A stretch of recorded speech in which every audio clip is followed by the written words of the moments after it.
Hello people, welcome to my YouTube channel. ఇవాళ recipe వచ్చేసి గోంగూర chicken pulao. ముందుగా దీనికోసం ఒక ప్యాన్ పెట్టుకొని దాంట్లో ఆయిల్ వేసుకోండి. ఆ తర్వాత బాగా కడుక్కున్న గోంగూరను వేసుకొని ఫ్రై చేసుకోండి.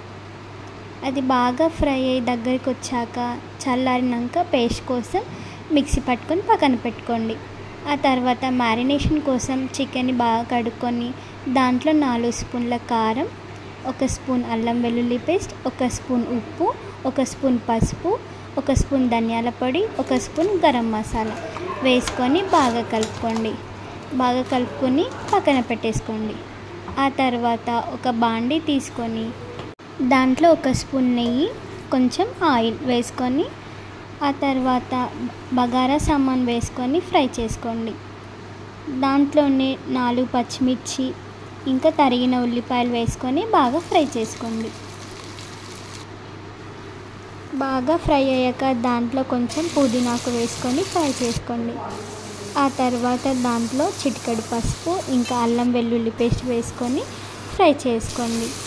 మనం పక్కన మ్యారినేట్ చేసి పెట్టుకున్న చికెన్ని కూడా దాంట్లో వేసేసుకోవాలి.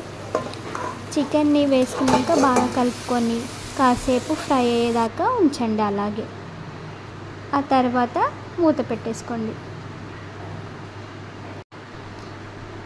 ఒక 90% కుక్ అయ్యేలాగా చూసుకోండి. ఎందుకంటే మనం గోంగూర వేస్తున్నాం కాబట్టి గోంగూర వేసాక చికెన్ అనేది ఉడకదు. అందుకే ముందే ఒక 90% ఉడకబెట్టుకోవాలి చికెన్ని.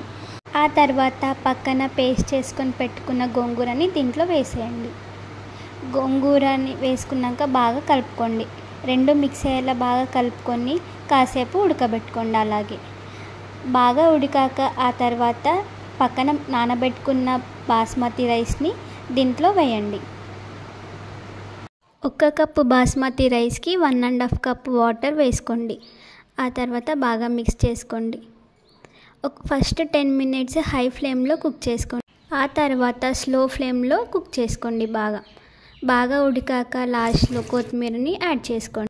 Please do like, share and subscribe to my YouTube channel.